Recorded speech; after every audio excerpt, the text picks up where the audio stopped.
بسم الله الرحمن الرحيم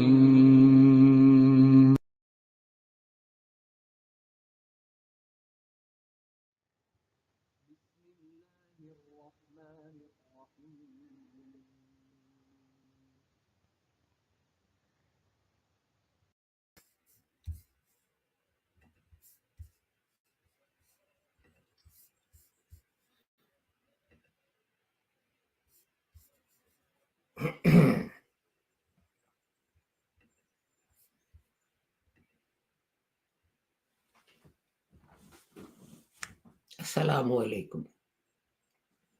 Today it is Tuesday and it is 17th of May 2022. In our series Reflections on the Holy Quran, this is broadcast number 313, and in this broadcast we are today beginning to look at the words of Al-Baqarah chapter 2 verse 101. Just to remind you that these broadcasts are brought to you by Ahmadi Anjuman Ishaat Islam, also known as the Lahore Ahmadiyya movement, and it was founded by Hazrat Mirza Ghulam Ahmad of Qadian. He taught that although other Muslims say that at least one more prophet will come after the Holy Prophet Muhammad, this is untrue. The Holy Quran says that the Holy Prophet was Khatamun Nabiyyin, and the Holy Prophet himself explained that this means the last prophet, La Nabi Abadi. So now no prophet can come, whether it's an old prophet or a new one. And he said that he was the Mujaddid, as Hadith had promised, that when there is need, from time to time, reformers, Mujaddids will come to guide Muslims, to reform them. But his distinction was that there was one particular Mujaddid referred to in Hadith as Masih and Mahdi, and these titles applied to him. He also taught that Muslims are hasty in calling each other heretic and kafir and so on. The Holy Prophet said that if one reciter of the kalima says to another reciter of the kalima, you are a heretic, you are not a Muslim, it is the person saying it who is actually the heretic. We should ponder over this. And he said, Hazrat Mirza Ghulam Ahmad said, that some people say that some of the prophetic revelation was missed out from the Holy Quran, and some of it is abrogated, cancelled. He pointed out that God had said that he has revealed the Holy Quran and he is its guardian. So if if Allah is guarding the Holy Prophet, or if Allah is guarding the Holy Quran, then how can anything be missing from it? Or how can anything in it be abrogated or cancelled? He said this is untrue. And he said jihad is a fundamental duty of every Muslim, but jihad is defined by the Holy Prophet Muhammad. And people think jihad means you take the sword and you start killing non-Muslims and so on. But Hazrat Sahib explained that when returning from fighting, the Holy Prophet Muhammad said, we return from the minor jihad to the major jihad. and then went on to explain that the major jihad is jihad bin nafs, a jihad with a struggle with our own souls to subdue the evil within us. So with that, let us go to our topic for today, which, as I said, is verse 101 of the Holy Quran. No, sorry, verse 101 of Surah Al-Baqarah, chapter 2 of the Holy Quran. وَلَمَّا جَاءَهُمْ رَسُولٌ مِّنْ عِندِ اللَّهِ مُصَدِّقٌ لِمَا مَعَهُمْ نَبَذَ فَرِيقٌ مِّنَ الَّذِينَ أُوتُوا كتاب الله وراء ظهورهم أنهم لا يعلمون. And when there came to them a messenger from Allah, verifying that which they have, a party of those who were given the book through the book of Allah behind their backs, as if they knew nothing. So today we'll do walamma ja'ahum rasulun. So we'll deal with these three words.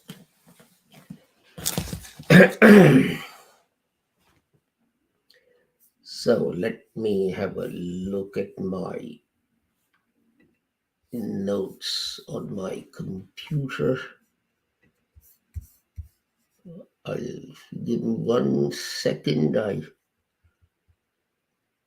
need to adjust the windows to get to my notes. Right. So the first expression, I think in some cases, expressions is a better definition than words, because a lot of the time these are combinations.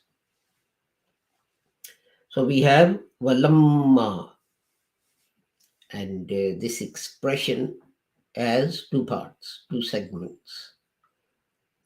There's wa, which is the connecting word, and then we have lamma. Now lamma is an adverb of time, when something happens, at what time. And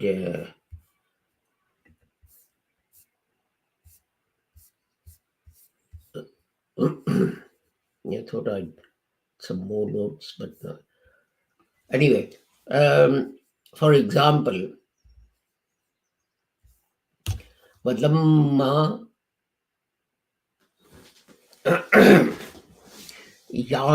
ya'lamillahu allazina jahadu minkum, chapter 3, verse 142. Though God has not until now tested you regarding jihad. So, as I said, it's about the time. When? Now. Or in chapter 12, verse 96, فَلَمَّا أَنْ جَاءَ الْبَشِيرُ, when the one with good news appeared. Again, it's to do with time, adverb of time, as I said. At what time did something happen? So, I don't know if I can say anything more on that, so I'll move on to the next expression.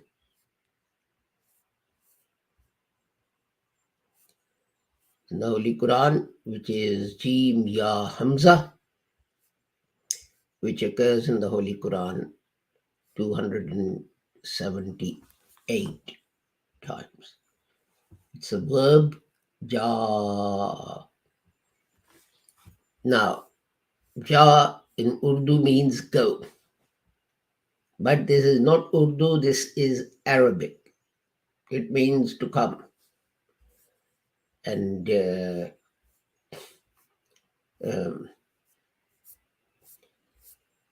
let me find an easy verse that everyone knows and they're fond of reciting. Iza ja'a nasrullahi wal fath. When victory comes. So when something comes or came, like وَمَا تَفَرَّقَ الَّذِينَ أُوتُوا الْكِتَابَ إِلَّا مِنْ بَعْدِ مَا جَاءَتْهُمُ الْبَيِّنَةُ. And when it came to them.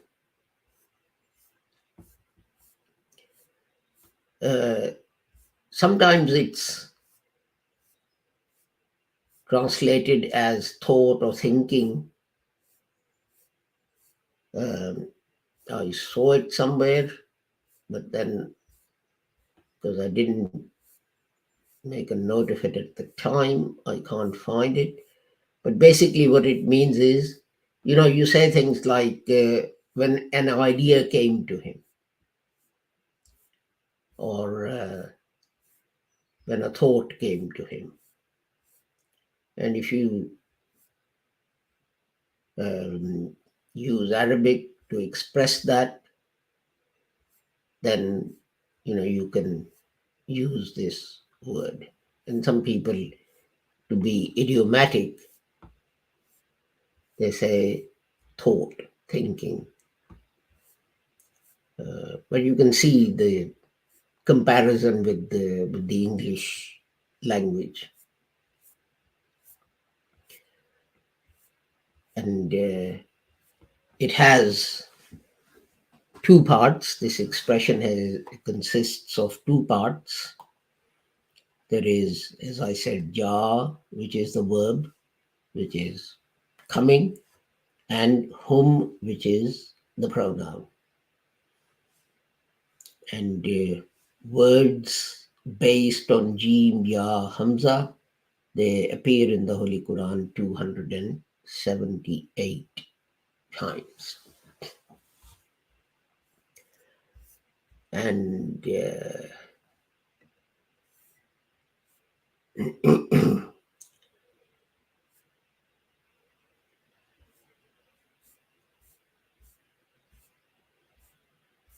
so I'll move on to the third expression,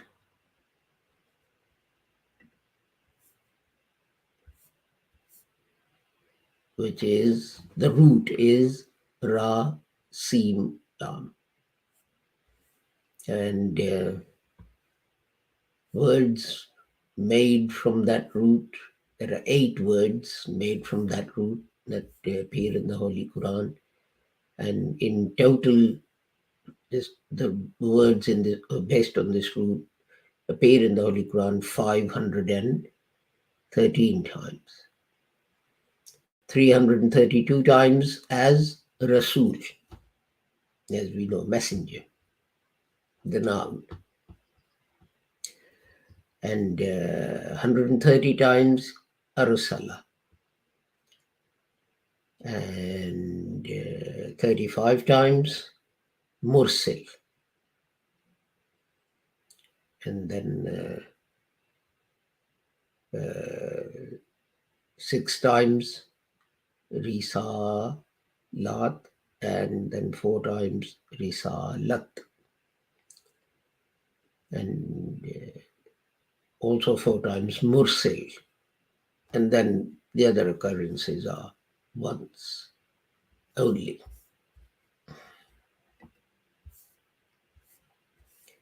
And my cursor has disappeared.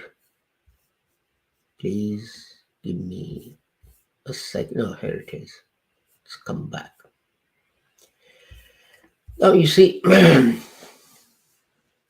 Arrislu, it means slowly and gently, to start moving, walking slowly and gently.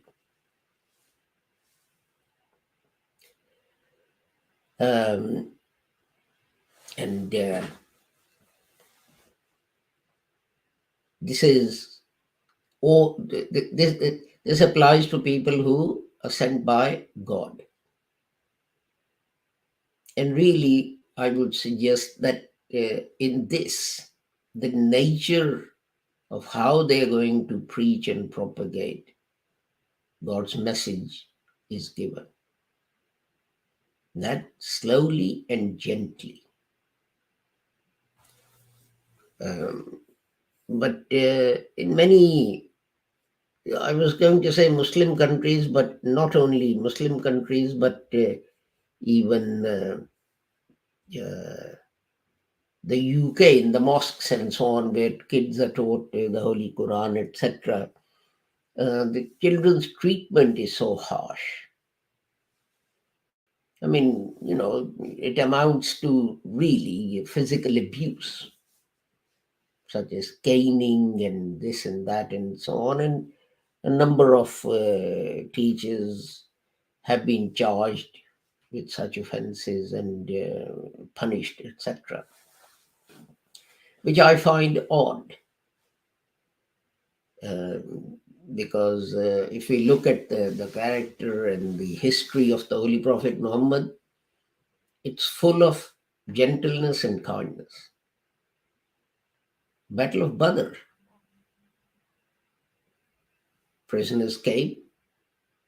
These people from Mecca had come all the way to Medina to attack and kill Muslims, particularly the Holy Prophet Muhammad sallallahu alaihi wasallam, to exterminate Islam once and for all.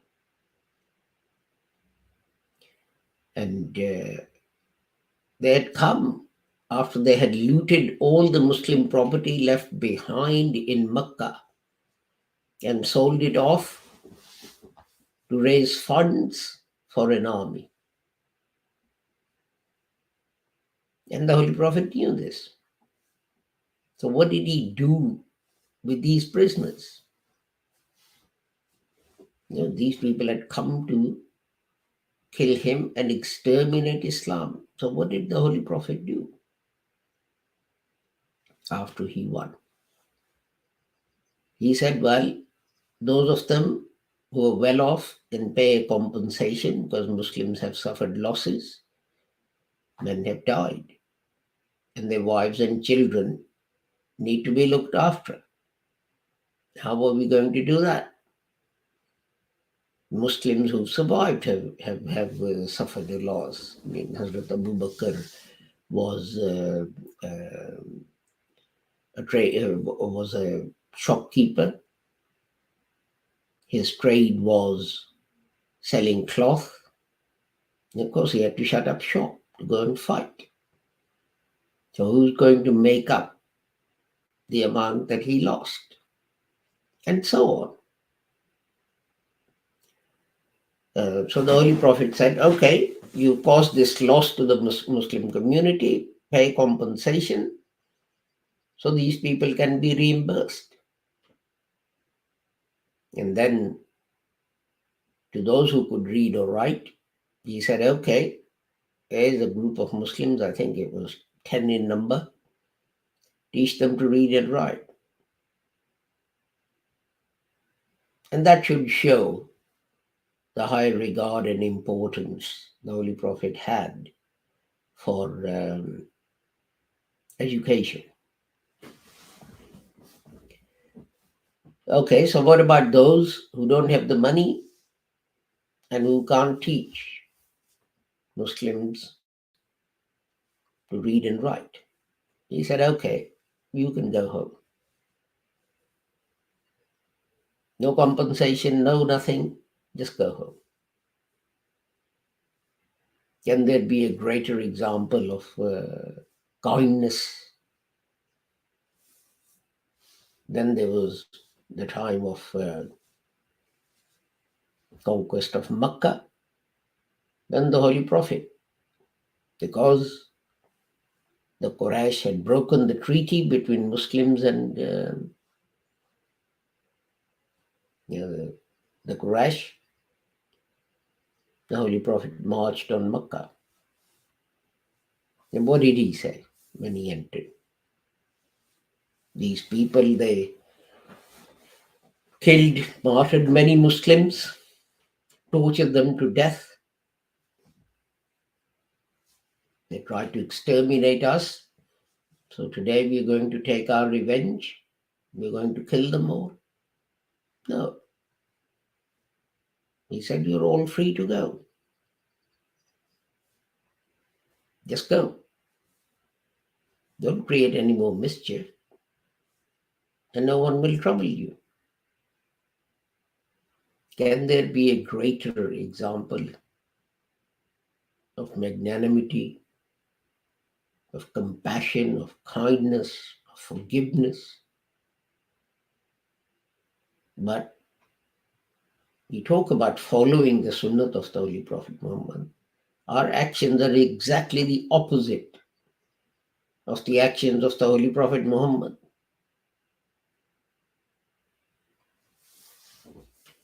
In another place, in chapter 9, verse 128, the Holy Quran says, لَقَدْ جَاءَكُمْ رَسُولٌ مِّنْ أَنفُسِكُمْ. O people, a prophet has come to you, a Rasul has come to you, but from among you. So what's the significance? That he's just like you, he's a human being. He's not God or son of God. If he was, you could say, look, God can be merciful and forgiving. I can't, I'm a human being. Now, what does the Holy Quran say? O people, from among you has come a Rasul. Meaning, he's just like you. This guidance is being given to a human being. Why? So that you can see if one man can do it, other people can also do it. If it was an angel, people would say, well, it's an angel. I'm a human being. What do you want me to do? The Quran says, no, from among you. And the plural of Rasul is Rusul. And the interesting thing is, in the Holy Quran, the two words Rasul and Rusulullah, sometimes they stand for a human Rasul, particularly the Holy Prophet Muhammad sallallahu alaihi wasallam. And at other times, those words stand for angels. Like in chapter 81, verse 19, Innahu laqawlu Rasulin Kareem. And the honored messenger delivered the message. Rasulin Kareem here does not refer to the Holy Prophet Muhammad, but to the angel Gabriel.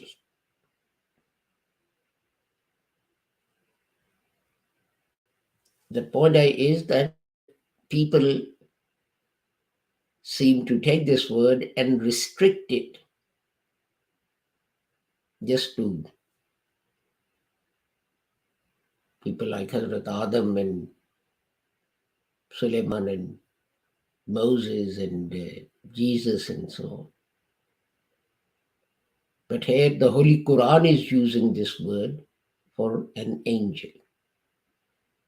The honored angel delivered the message. And then in chapter 11, verse 81, you have Inna Rusulun Rabbika Yasilu ilaik. And we have been sent by your Lord, and these people will not be able to get to you or touch you or whatever. Again, the word Rusulun. Inna Rusulun Rabbika. And so on. So the Holy Quran itself uses the word for angels. In another place, وَلَقَدْ جَاءَتْ رُسُلُنَا إِبْرَاهِيمَ بِالْبُشْرَى. And when my Rusuluna, came to Ibrahim with the good news. Now you see, if, as a lot of people say, the word Rasul just applies to messengers of God, human beings who are sent to guide us, then what do you do with this verse of the Holy Quran? And God says, when my messengers, when my Rusuluna came to Ibrahim,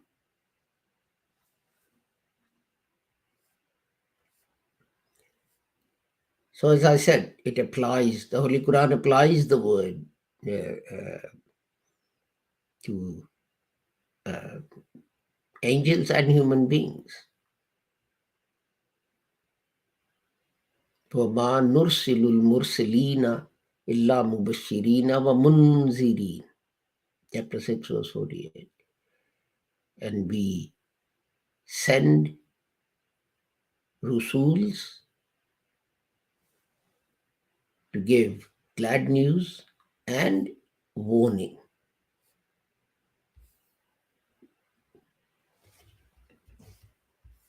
But interestingly, according to some dictionaries, companions of the Holy Prophet are also included in this, in at least one place in the Holy Quran. In chapter 23, verse 51, the Holy Quran says, Ya ayyuhar rusulu kulu minat tayyibati wa'amalu salihan. And our command to our Rusuls is eat what is clean and do good deeds. Now, some experts of Arabic, they say that here the Holy Prophet Muhammad sallallahu alaihi wasallam and his companions are included in the word Rusul, my messengers.